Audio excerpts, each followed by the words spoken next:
Hey everybody, it's Kristen from Kristen Jones Coaching, and I have a pretty interesting topic to talk about today because if you're in the fitness industry or if you exercise at all, you have probably heard about HIIT, high intensity interval training.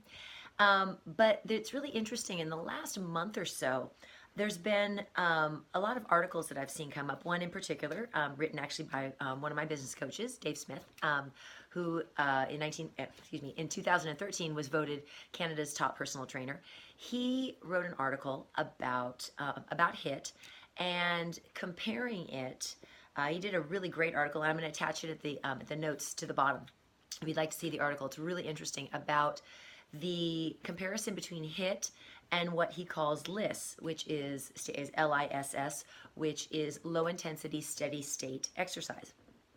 And that's kind of I think what we all used to think back in the early 2000s, the late 90s, that low, slow, sustained exercise at the gym, getting on the elliptical or getting on the treadmill and just walking and walking and walking and walking and just kind of keeping your heart rate at about 50 to 60% of its max and not doing anything too intense. And that kind of went out of vogue for a while. And we've been doing a lot more. The higher intensity interval training has really become very popular. And I completely love that type of training. But I'm also really open to the idea that I don't necessarily think that everybody can do, everybody can do that on a daily basis. And I'm really thinking, I really feel like the same with nutrition.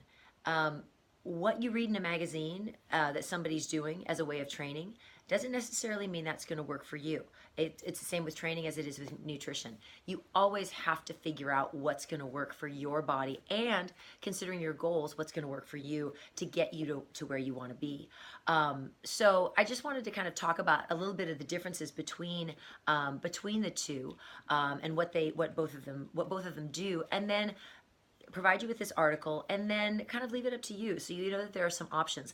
I think sometimes, as of late, people are really feeling like if a workout doesn't get you really sweaty, then that doesn't mean you're working hard enough. And I definitely think that there are ways to spread workouts out where as long as you're moving, I think that's the most important thing.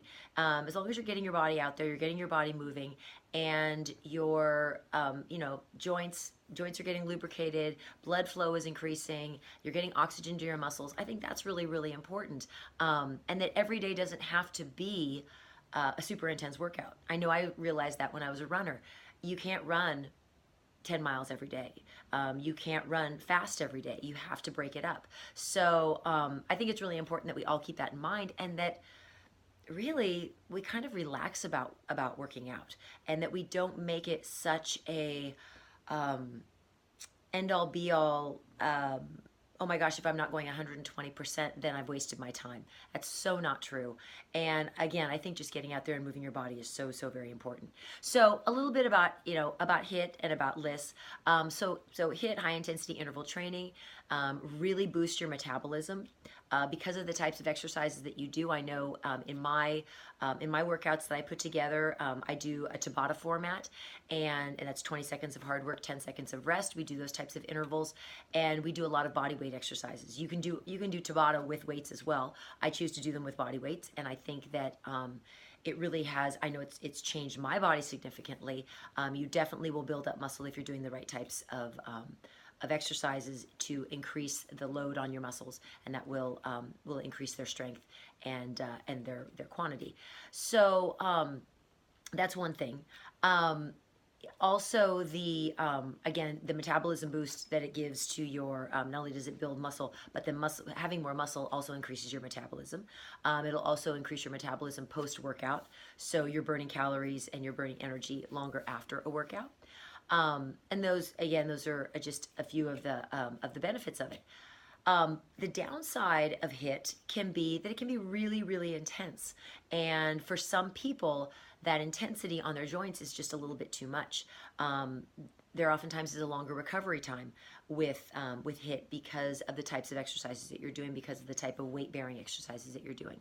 So that can also take its toll and require more of a recovery time. You also can't just drop and do it anywhere. Although the workouts are oftentimes shorter because of their intensity, it's going to require that you set aside a little bit of time, but that also is going to require that if you're going to be sweating a lot, you're going to need to shower. So for those people who want to work out at lunchtime, maybe who want to just do something quick on their hour of lunch, HIIT might not be the thing to do unless you have shower facilities and you have enough time to get a good 20-30 minute workout in and then have enough time to shower. So then talking about LISS and low intensity steady state exercise, that can really be done anywhere. People can go out, you can go out for a walk. You can go out for a walk, you can go out for an easy bike ride. But again, you're keeping your heart rate at about 50 to 60% of its maximum. And when it comes to cardiovascular training, that's excellent for your heart. It's really powerful. It really increases your stamina and your cardiovascular health. The downside of it is that because you're not doing anything that's necessarily muscle building or weight bearing, you're going to over time decrease your metabolism, because when you lose muscle mass, that decreases the amount of energy that your muscles need in order to just perform on a regular, day in, day out basis. So over time, it could actually reduce your metabolism by doing that. The nice part is it also it's relatively injury free. So there's not a lot of recovery. You can do it on a daily basis. So you can definitely see that there are pros and cons to both of the forms of exercise.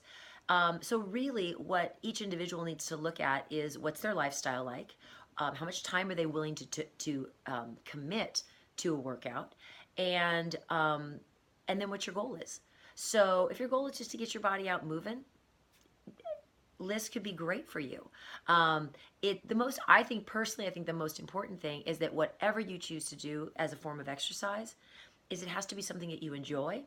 And it's even better if you can find people that you can do it with, that you enjoy being around. So I know that in my group fitness classes, a lot of people will come, with groups of friends. There'll be 2, 3, 4 people who come together. And that really makes it more of a social connection. And so if you can incorporate that in addition to actually getting your workouts, that's gonna encourage you. It's gonna be motivation, and it's gonna be something you're gonna look forward to as opposed to dreading it. So just something to think about.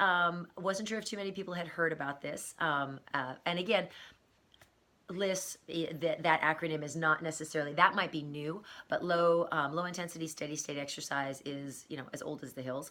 And so, it's interesting how all these things always come back and they get reformulated and repackaged and kind of get pitched to the fitness industry or the health industry in a new and different way.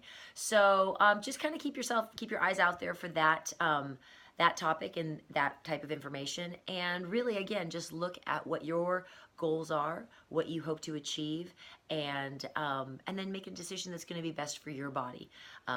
Age has a lot to do with that as well. So just make sure that you don't, again, the most important thing for me is that people just don't jump on a bandwagon just because some celebrity said that they do some type of exercise and then that's what you want to do. I think it's really important to make sure that you're choosing something that's going to be safe for your body and that's going to actually be efficient and effective and get you where you want to be. So thanks again for listening. As always, there's a button at the bottom. If you like this video and you want to subscribe to my YouTube channel, please do. Lots of free workouts on there. And you can also go to my website. It's listed down in the program notes. And I'm going to put a link to my friend Dave Smith's article on comparing HIIT and LISS, and you can make the decision for yourself. Thanks so much. Have a great day.